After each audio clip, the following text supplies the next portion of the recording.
आप सबको मेरा नमस्कार है।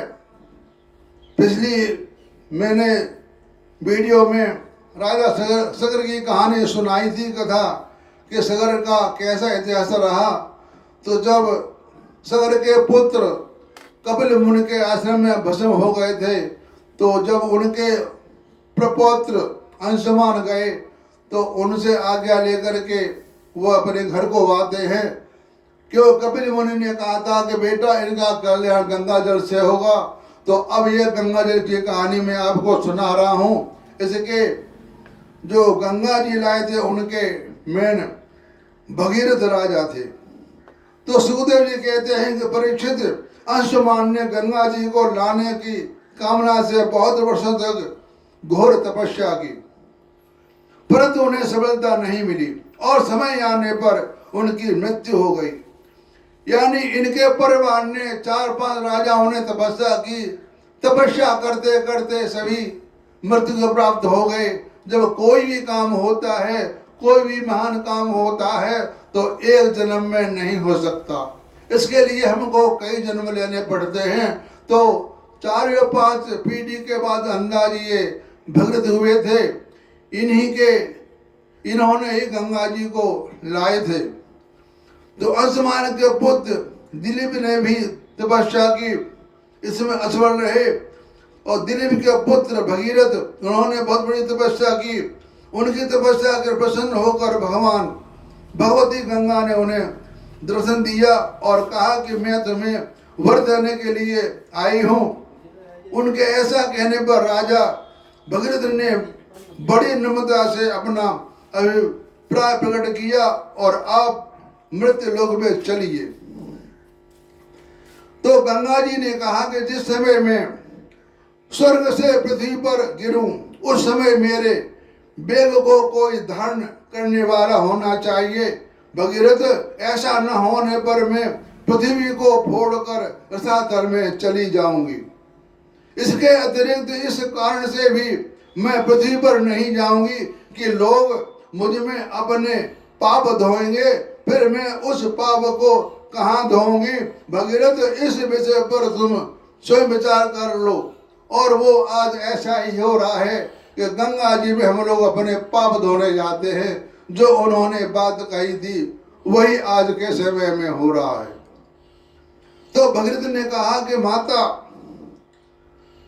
जिन्होंने लोक परलोक, धन संपत्ति और स्त्री पुत्र की कामना का संन्यास कर दिया है, जो संसार में उपरत होकर अपने आप में शांत हो, जो ब्रह्मनिष्ठ और लोगों को पवित्र करने वाले परोपकारी सज्जन हैं, वे अपने अंग ईश्वर से तुम्हारे पापों को नष्ट कर देंगे।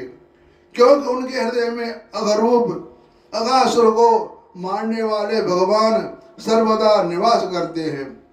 समस्त प्राणियों के आत्मा रुद्रदेव तुम्हारा वेग धारण कर लेंगे। रुद्रदेव कहते हैं शिव जी को, क्योंकि जैसे साड़ी सूतों में ओतप्रोत हो, वैसे ही ये सारा विश्व भगवान रुद्र में से ओतप्रोत है। हमारे सर्वेश्वर महादेव, देवों का देव महादेव शिवजी महाराज हैं। कहते हैं सुखदेव परीक्षित, गंगा जी से इस प्रकार कहकर राजा भगीरथ ने तपस्या के द्वारा भगवान शंकर को प्रसन्न किया और थोड़े ही दिनों में महादेव जी उन पर प्रसन्न हो गए। पहले उन्होंने तपस्या की थी, उसके बाद जब गंगा जी ने कहा कि मैं आऊंगा तो मुझे कोई बेग संभालने के लिए चाहिए, तो उन्होंने कहा कि इसके लिए क्या करूं। तो गंगा माता ने कहा था कि तुम शिव जी को प्रसन्न करो, वो मेरे बेग को सहन कर लेंगे, तब ये काम फलीभूत होगा। इसके बाद भगीरथ ने शिव जी महाराज की तपस्या की और शिव जी को उन्होंने खुश कर लिया। थोड़ी ही दिनों में महादेव जी उन पर प्रसन्न हो गए। भगवान शंकर तो संपूर्ण विश्व के हितैषी हैं। राजा की बात उन्होंने तथास्तु कहकर स्वीकार कर लिया। फिर शिवजी ने सावधान होकर गंगा जी को अपने सिर पर धारण किया। क्यों न हो भगवान के चरणों का संपर्क होने के कारण गंगा जी का जल परम पवित्र है। इसके बाद राजर्षि भगीरथ त्रिभुवन पावनी गंगा जी को वहां ले गए, जहां उनके पितरों के शरीर राख के ढेर में बने पड़े थे। वे वायु के समान वेग से चलने वाले रथ पर सवार होकर आगे आगे चल रहे थे और उनके पीछे पीछे मार्ग में पड़ने वाले देशों की पवित्र करती हुई गंगा जी दौड़ रही थी। इस प्रकार गंगा सागर संगम पर पहुंचकर उन्होंने सागर के जले हुए पुत्रों को अपने जल में डुबा दिया। यदि भी सागर के पुत्र ब्राह्मण के तिरस्कार के कारण भस्म हो गए थे, इसलिए उनके उद्धार का कोई उपाय नहीं था। फिर भी केवल शरीर की राख के साथ गंगा जल का स्पर्श हो जाने से वे स्वर्ग में चले गए। इसलिए हम गंगा जी को जाते हैं अपने पितरों के स्नेह को लेकर के कि उनका मुक्ति या उद्धार हो जाए।